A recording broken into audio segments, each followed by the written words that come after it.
Well, they're posted both.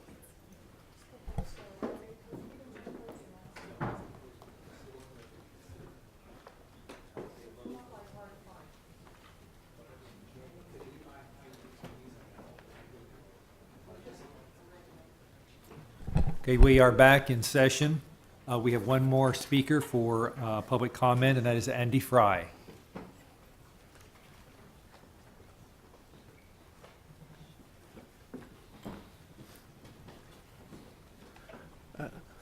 Thank you, council members and the mayor, for this opportunity to talk. I wanted to follow up on Jennifer's comments about back-end parking. I'm under the impression as of this afternoon that the city staff has opted not to pursue it, but despite that, I think it's important to try to clear up some misperceptions that have come about as a result of some of the information that's being and the discussions that are going on around back-end parking. The first perceived issue would be that back-end parking is complex and complicated. I would argue that it's not significantly different from backing into a lane of traffic, an active lane of traffic, which you have to do whenever you back out, whenever you back out of a standard parking spot. If we're concerned about young and elderly drivers being able to complete this, would we rather that they back into a static spot or an active lane of traffic? Let's just think about that.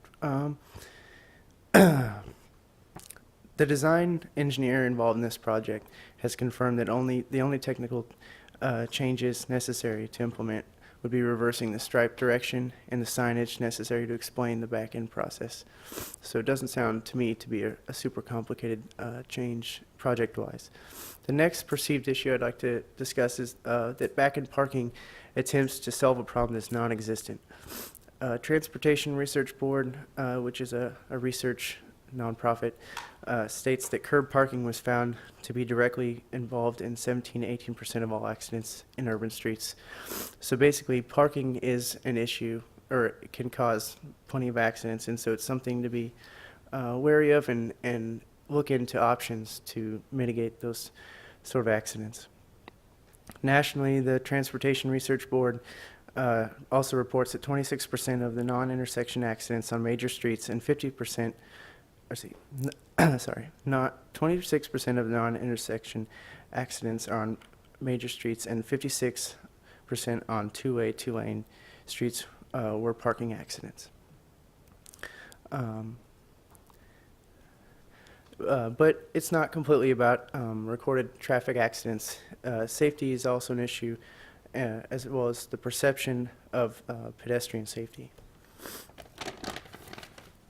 The next perceived issue that I've kind of come across in reading feedback that people have about back-end parking is that back-end parking will be just another challenge for downtown businesses or for the revitalization process.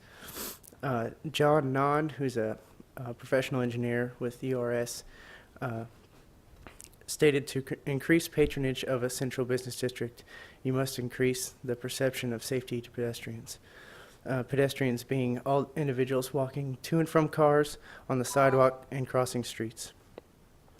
And that is what back-end parking accomplishes, a sense of safety for pedestrians by opening up visibility for drivers and for pedestrians as well. Safety to kids and families is a big advantage of back-end parking in that it allows people to exit to the rear of the vehicle with the doors being slanted back towards the sidewalk as opposed to into traffic where kids will be known to run out in front of cars. It's improved for unloading and loading in your car and trunk in a delivery vehicle. These are all things that motorists stand to gain from back-end parking. I'd like to point out that this is not a new idea. Back-end parking has been done in many cities and adopted in cities small and large, including Charlotte, North Carolina, Washington, D.C. I'd like to ask for 2 minutes, please. DJ, Mr. Councilman Brown moves to extend the time, and Mr. Schmidt seconds. Discussion. All those in favor vote yes. Opposed vote no. We have 8 yes. 8, having voted yes, give it additional 2 minutes. Okay. Cities include Charlotte, North Carolina, Washington, D.C., Marquette, Michigan, New York City, New York, Seattle, Washington, Indianapolis, Indiana, as well as dozens of others. And it works in Topeka. It's been on 2 blocks of Van Buren from 6th to 8th Street for several years. It's been well utilized. There hasn't been any known issues. People haven't complained about it. And this has all gone without the general public who's unaware of it and now seems to have issue with it. I'd also implore us to consider that many commonplace items in modern infrastructure have been considered complex or scarily different from the norm, such as roundabouts, public sewage, and electric infrastructure, as well as the interstate highway system. Yet miraculously, we were all able to master and comprehend what initially seemed like an obstacle.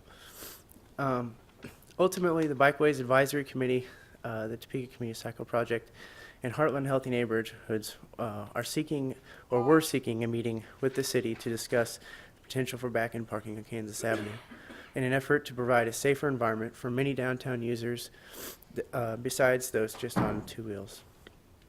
The letter was sent 3 weeks ago with no commitment to meet with these groups to discuss this matter, having resulted until, well, we never had a commitment, but we finally got a response today.